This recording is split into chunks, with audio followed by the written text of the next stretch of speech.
Assalomu alaykum aziz o'quvchilar. RoboSmart uz platformasiga xush kelibsiz.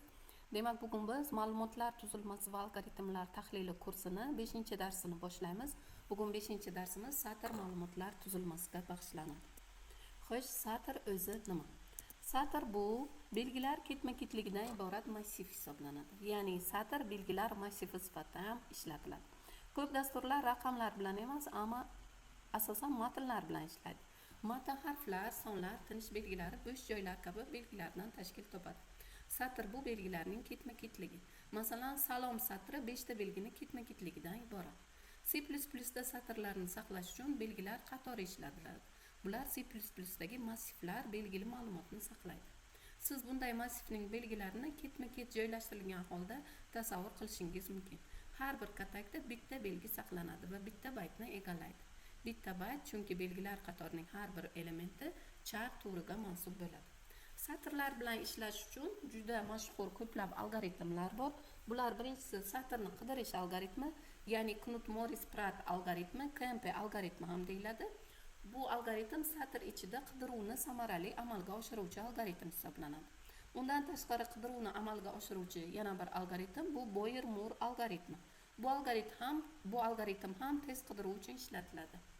Lekin ikkita algoritmni ishlash prinsipi bir-biridan farq qiladi. Undan tashqari satrlar ustida ishlash algoritmlaridan yana biri bu satrlarni taqqoslash. Ya'ni satrlarni tengligini tekshirish, satrlarni leksografik tartibga solish ham algoritm turlariga kiradi. Satrlarni birlashtirish, bir nechta satrni bitta satrga birlashtirish, satrlarni bo'lish, ya'ni berilgan ajratgich bo'yicha satrni bo'lish, satrlarni o'zgartirish algoritmlari yordamida amalga oshiriladi. Dinamik dasturlashda Levenstein masofasi, ya'ni ikki satr o'rtasidagi farqni hisoblash, eng uzun umumiy pastki satrni, ya'ni ikki satr orasidagi eng uzun umumiy pastki satrni aniqlash bu muhim dinamik dasturlashga kiradi. Satrlarni siqish uchun esa Huffman siqish algoritmidan keng foydalaniladi. Keyingi darslarimizda biz aynan Huffman siqish algoritmini ham birgalikda ko'rib chiqamiz. Bu algoritm daraxt strukturasiga asoslanganligi uchun Huffman siqish algoritmini daraxt strukturasi mavzusida ko'rib chiqamiz. Keling KMP, ya'ni Knut-Morris-Pratt algoritmini satr ichida qidiruvni qanday samarali amalga oshirilishini birgalikda ko'rib chiqaylik. Bu jarayonda matn, ya'ni tekst va qidirilayotgan satr pattern o'rtasida ikki ko'rsatkich I va J ni ishlatamiz. Ya'ni I matnning joriy pozitsiyasini bildirsa, J qidirilayotgan satrning joriy pozitsiyasini bildiradi. Endi algoritmni ketma-ket qadamlarini tahlil qilamiz. Algoritm ketma-ketligi shundan iborat. Birinchi qadamda I va J ni qiymatlari 0 ga tenglashtirib olamiz.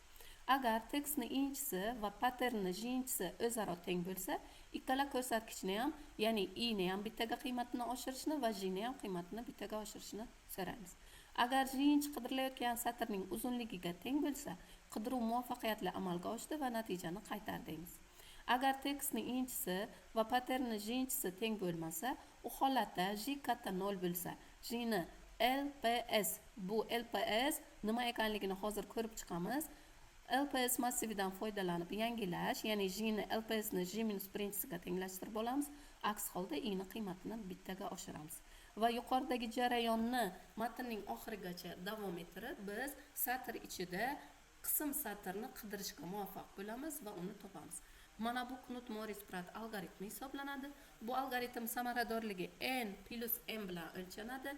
Vaqt murakkabligiga ega, n bu yerda matnning uzunligi, m esa qidirilayotgan satrning uzunlikka teng bo'ladi. Xo'sh, bu yerda LPS nima? LPS bu longest prefix suffix tushunchasi bilan bog'liq, ya'ni bu prefix va suffiksning uzunligini bildiradi.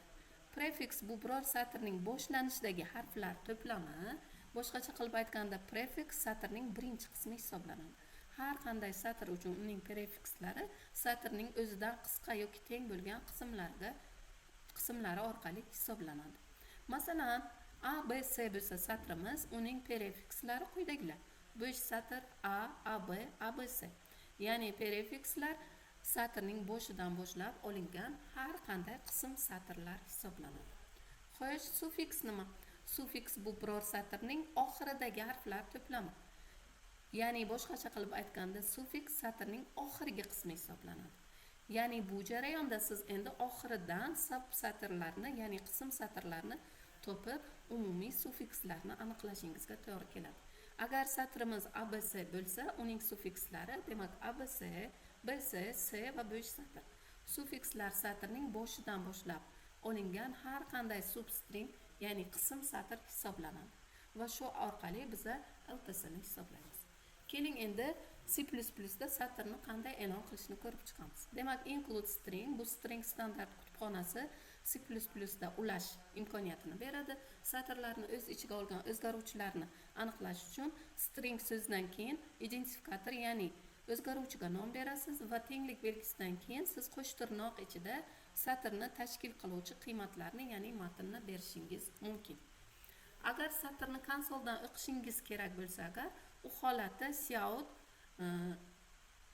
kerakli matnni o'zimiz berib, keyinchalik string ism va sin ism orqali, ya'ni cin kiritish vazifasini bajaradi. U holatda, mana shu holatda dastur kodida berishimiz mumkin. Endi C++da satrlar qanday ishlatiladi? Birinchi misolga e'tibor bersangiz, agar get funksiyasi yordamida faqatgina bitta belgini o'qishini ko'rib chiqyapmiz. Ya'ni include eostring, int main, char tipidagi bitta ch degan o'zgaruvchini beryapmiz va ekranga bitta belgi kiriting yozuvi chiqqandan keyin biz sin funksiyasini, ya'ni kiritish funksiyasining get, ya'ni bir dona belgini o'qish funksiyasidan foydalanyapmiz va natijada bu jarayonda har bir belgini o'qish imkoniyati get funksiyasi orqali amalga oshiriladi. Va buni dastur kodida kiritganimizda e'tibor bersangiz, agar mana kiritilgan belgi a deb faqatgina bir dona belgini oladi get funksiyamiz. Ikkinchi holatda endi getLine, ya'ni qatorni ol degani. Line bu qator. GetLine funksiyasi yordamida biz satrlarni kiritish imkoniyatiga ega bo'lamiz. Ya'ni include eostring, undan keyin string kutubxonasini ulaymiz. Int main orqali string line bu o'zgaruvchimiz, cout yordamida satr kiriting yozuvi ekranda chiqadi va biz keyinchalik kiritilgan satr orqali line ni ekranga chaqirsak, to'liq ma'lumotlarni ekranga chop etgan bo'lamiz. Demak, biz agar satr holatida o'zgaruvchilarni kiritmoqchi bo'lsak, agar getLine funksiyasidan foydalansak, qulay bo'ladi. Davom ettiramiz, o'quvchilar. Demak, satrni e'lon qilish va qiymat berishda oddiy string standart kutubxonasidan foydalanasiz. String ma'lumotlar tipini, ya'ni kalit so'zini bu yerda yozib, undan keyin o'zgaruvchiga nom berib, keyinchalik mana shu o'zgaruvchidan foydalansangiz bo'ladi. Ya'ni bu yerda mana include eostring, include string using namespace std dan keyin string, mana kalit so'zi, xuddi q stack ga o'xshagan string, undan keyin matn va matnning qiymati salom dunyo, cout matn va endl yangi qatorga kursorni joylashtir. Mana salom dunyo so'zi ekranga chop etilyapti. Satrning uzunligini aniqlashda length yoki size funksiyasidan foydalansangiz bo'ladi. Har ikkita funksiya ham C++da bu metodlar mavjud. Bulardan foydalanib dastur kodida foydalanishingiz mumkin.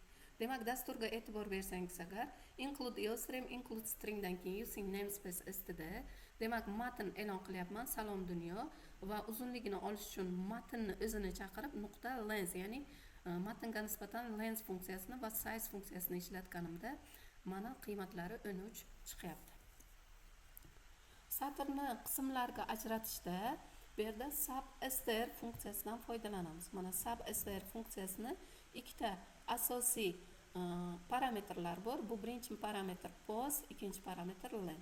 Pos parametri qaytariladigan qismning qaysi joydan boshlab olinishini, pozitsiyasini ifodalasa, len qaytariladigan qismning uzunligini beradi. Ya'ni siz berilgan matnni qaysidir qismini ekranga qirqib chiqarmoqchi bo'lsangiz, agar aynan substr funksiyasidan foydalanasiz.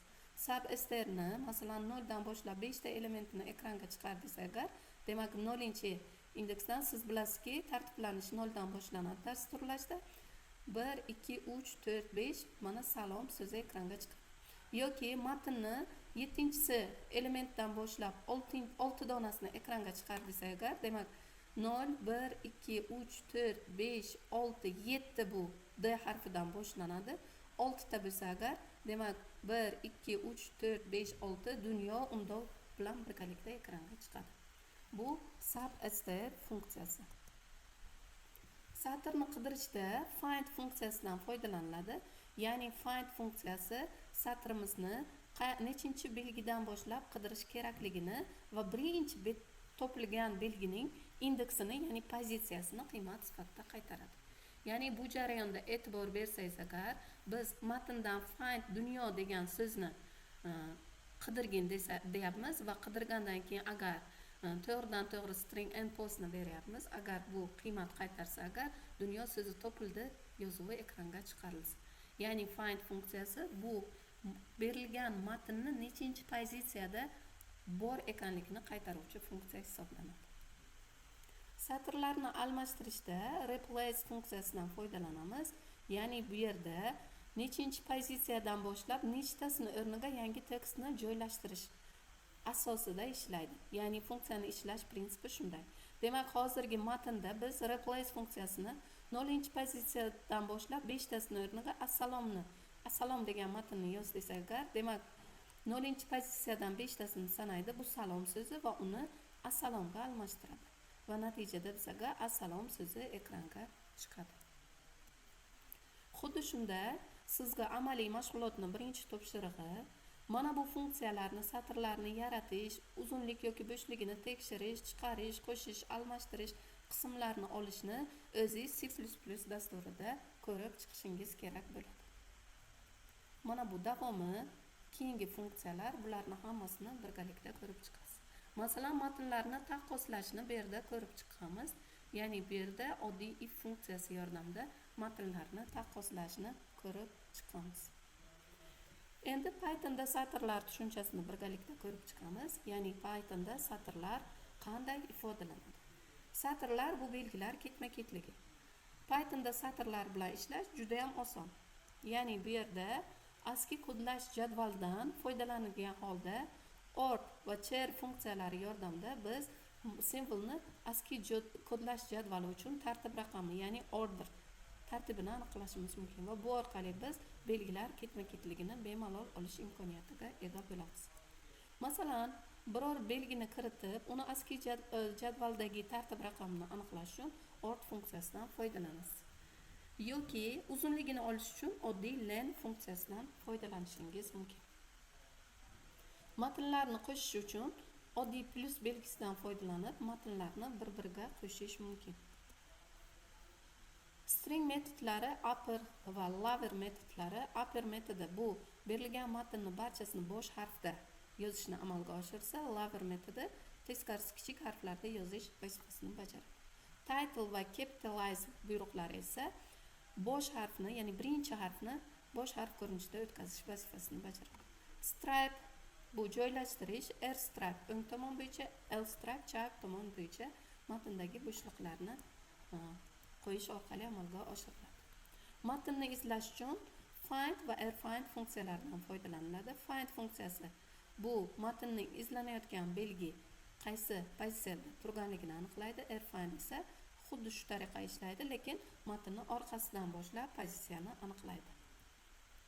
Satrlarni formatlashda replace funksiyasi izlanayotgan satrni lozim bo'lgan satrga almashtirish xuddi C++dagiday amalga oshiriladi.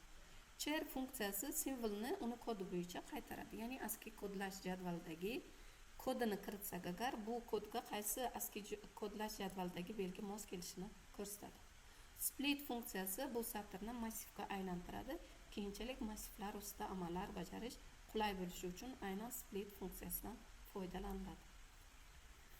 Demak, satrlarga oid funksiyalarni sizga bu topshiriq bo'ladi. Barchasini Python dasturlash tilida ko'rib chiqasiz. Ularni tahlil qilib, qanday natija qaytarishini Pythonda dastur kodida ko'rib chiqishingiz kerak. Va bu funksiyalarni ko'pchiligini men sizga tanishtirib, tushuntirib berdim. Endi amaliy mashg'ulot bo'yicha topshiriqlarni birgalikda ko'rib chiqamiz. Topshiriqlar mana bu 18 ta topshiriq. Bularni siz bajarib, kodlarni tahlil qilib, Pythonda satrlar bilan ishlash mavzusini yaxshiroq tushunib olishingiz kerak.